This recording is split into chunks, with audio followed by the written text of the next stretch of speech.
जहां पर सत्ता पक्ष की जिम्मेदारी बनती है, वहीं पर विपक्ष का भी सहयोग अपेक्षित है। विपक्ष की भी संसदीय मर्यादाओं का पालन करते हुए अपनी भूमिका का निर्वाह करना, यह अपेक्षित होता है, एक्सपेक्टेड होता है विपक्ष के द्वारा भी। लेकिन आम जनता के अंदर, आम किसानों के अंदर एक गलतफहमी पैदा करके केवल निहित राजनीतिक स्वार्थ को साधने की जो कोशिश की जा रही है, मैं समझता हूं कि स्वस्थ लोकतांत्रिक परंपराओं के यह अनुकूल नहीं है। और यह दोनों विधेयक, मैं कह सकता हूं, किसान और कृषि जगत दोनों के लिए यह ऐतिहासिक हैं। इसे लागू करने से स्वाभाविक रूप से किसानों की आमदनी बढ़ेगी, लेकिन किसानों के बीच गलतफहमी पैदा की जा रही है। एमएसपी समाप्त कर दी जाएगी, एपीएमसी समाप्त कर दी जाएगी। हकीकत यह है कि यह दोनों बिल प्रभावी होने के बाद हमारा किसान अपना माल भारत में जहां भी बेचना चाहता है पूरी आजादी के साथ बेच सकता है, जहां पर भी उसको अच्छी कीमत मिले। न तो एपीएमसी समाप्त हो रही है और न तो एमएसपी समाप्त हो रही है। इसके पहले भी हमारी सरकार ने बराबर एमएसपी बढ़ाया है, और जो यह वादा किया था कि हम किसानों की आमदनी को जस्ट डबल करेंगे, तो उस लक्ष्य को काफी हद तक हमने हासिल करने में भी कामयाबी हासिल की है। लेकिन हम इसे और आगे ले जाना चाहते हैं। लेकिन जैसा मैंने कहा कि डिप्टी चेयरमैन राज्यसभा के, उनके साथ जो दुर्व्यवहार हुआ है, प्रत्यक्ष सारे देश ने अपनी आंखों से उसे देखा है। हरवंश जी पत्रकारिता क्षेत्र में लंबे समय तक उन्होंने काम किया है और लोग अच्छी तरह परिचित हैं। मूल्यों में विश्वास रखने वाले, वैल्यूज के प्रति कमिटमेंट, एक ऐसे व्यक्तित्व के रूप में उनकी छवि रही है। लेकिन सीधे उनके आसन पर तक चले जाना, और आसन तक जाना ही नहीं बल्कि आसन पर जाकर खड़े हो जाना, वहां पर जाकर रूल्स बुक को फाड़ डालना, और इतना ही नहीं है, वहां पर पहुंचकर रूल्स बुक को फाड़ना और अन्य भी जो कागजात रखे हुए थे उसे भी फाड़ देना और आसन के ऊपर चढ़ जाना। जहां तक मैं जानता हूं, मैं कह सकता हूं कि संसदीय इतिहास में कभी ऐसी घटना न तो लोकसभा में हुई है न राज्यसभा में हुई।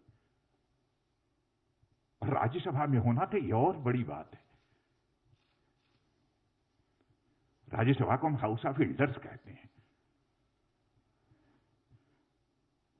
संसदीय परंपराओं में विश्वास रखने वाला कोई ही व्यक्ति निश्चित रूप से इस प्रकार की घटना से आहत होगा। आज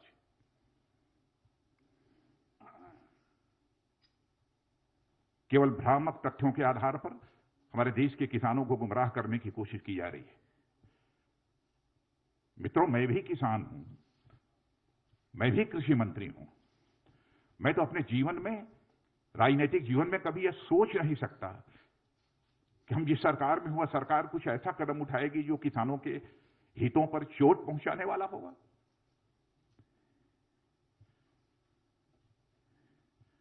जो कुछ भी हुआ है वह संसदीय गरिमा के अनुरूप नहीं हुआ है।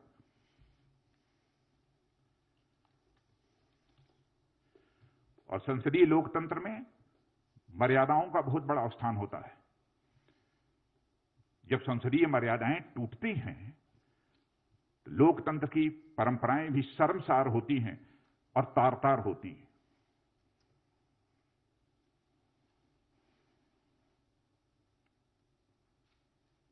और कुछ सांसदों के द्वारा उपसभापति जी के साथ जैसा आचरण किया गया है, उसकी जितनी भी भर्त्सना की जाए वह कम है।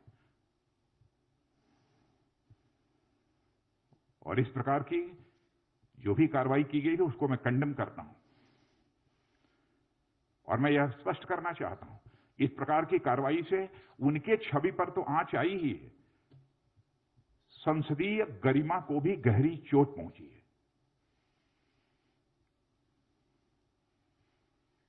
मित्रों, इस अवसर पर मुझे इतना ही कहना था।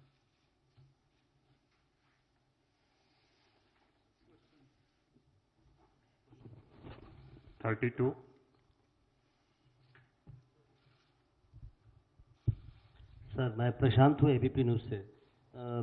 विपक्षी पार्टियों ने उपसभापति के खिलाफ एक नो कॉन्फिडेंस का नोटिस दिया है सर, उस पर क्या कहेंगे आप? और उसका प्रोसीजर क्या है सर? प्रहलाद जोशी सर हैं यहाँ पर, उसका प्रोसीजर क्या होगा सर? नोटिस दिया है, उसके बाद कैसे टेकअप होगा ये? अभी सर अब चेयरमैन देखेंगे। नोटिस गई है, चेयरमैन को जो इस संबंध में फैसला करना होगा करेंगे। हम राजनीतिक स्तर पर उस संबंध में कुछ नहीं कहना चाहेंगे। यह प्रेरोगेटिव पूरी तरह से चेयरमैन का है। 50। सर, आनंद हूँ इंडिया टीवी से। विपक्ष बार बार ये कह रहा है कि वो उनकी आवाज को राज्यसभा में दबाया गया है। बार बार वो मत विभाजन मांग रहे थे, लेकिन जो चेयर पे बैठे थे उपसभापति, उन्होंने मत विभाजन नहीं किया। और साथ ही साथ विपक्ष बार बार एक तर्क ये दे रहा है कि जो सरकार अपनी कैबिनेट मंत्री हरसिमरत कौर को नहीं समझा पाई इस बिल के फायदे को, वो किसानों को और बाकी देश को क्या समझाएगी? समझाने का जहां तक सवाल है, समझाने की कोशिश तो सबको हो रही है। और ऐसे लोग जिनके हर व्यक्ति के फैसले लेने के पीछे कुछ राजनीतिक कारण होते हैं। कैसे उन्होंने यह फैसला किया, उस संबंध में मैं कोई टिप्पणी नहीं करना चाहता हूं। लेकिन इस प्रकार का आचरण हेल्दी डेमोक्रेसी में यह तो सभी स्वीकार करेंगे ना कि अपेक्षित नहीं है। 60।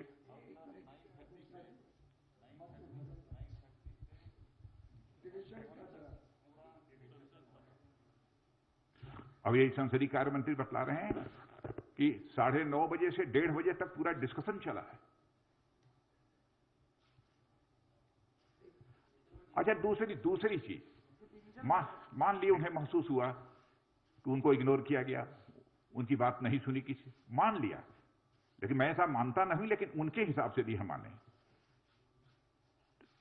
तो क्या इस हेल्दी पार्लियामेंट्री डेमोक्रेसी में उस व्यक्ति को वायलेंट होना चाहिए, चेयर पर अटैक करना चाहिए, डिप्टी चेयरमैन के आसन पर चढ़ जाना चाहिए?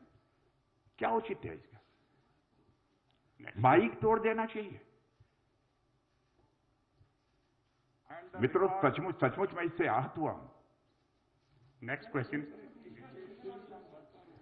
सर, जो आपने प्रश्न किया डिवीजन का, जिस समय वाइस चेयरमैन साहब जो उनकी अलग अलग अमेंडमेंट्स थे उस पर वो डिवीजन के लिए उन्होंने कहा, उस समय वो सारे लोग जो है वो बेल में थे और वहां हंगामा ही नहीं कर रहे थे, सारे माइक्स तोड़ डाले थे और माइक्स तोड़ करके हाथ में लेकर के, और एक तरह से वायलेंट अप्रोच था उनका। उस समय अगर वो वायलेंट थे तो उसमें अगर वो किसी भी तरह के पार्लियामेंट्री डेकोरम की बात कर रहे हैं तो निश्चित तौर से बिल्कुल गलत है। और बार बार जो है वो वाइस चेयरमैन साहब ने कहा कि आप अगर डिवीजन चाहते हैं तो आपको अपनी सीट पर जाना ही चाहिए, लेकिन कोई नहीं गया। बल्कि जैसा कि आदरणीय राजनाथ जी ने कहा कि वो तो जो हमारे जो राज्यसभा के स्टाफ के लोग थे उनकी मेज पर थे, एक दूसरे की कंधों पर जो है वो नारेबाजी कर रहे थे। Second last question 60। Rajnath ji, मेरा सवाल, मैं मनीष कुमार हूँ न्यूज़ 24 न्यूज़ चैनल से।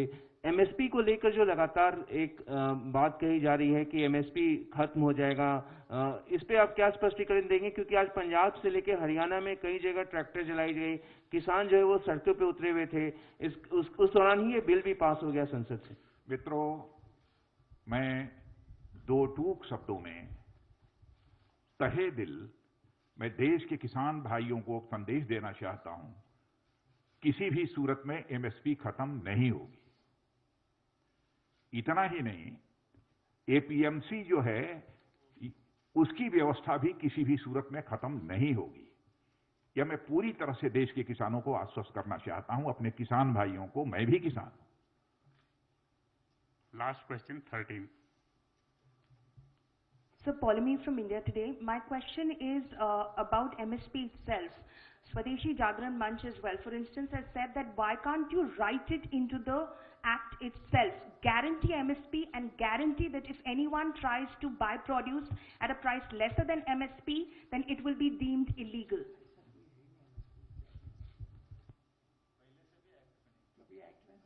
ऐसा प्रोविजन कभी एक्ट में रहा भी नहीं है, इसके पहले भी. Thank you very much, sir. Friends, thank you very much. MSP is not a part of any law. It's an administrative order.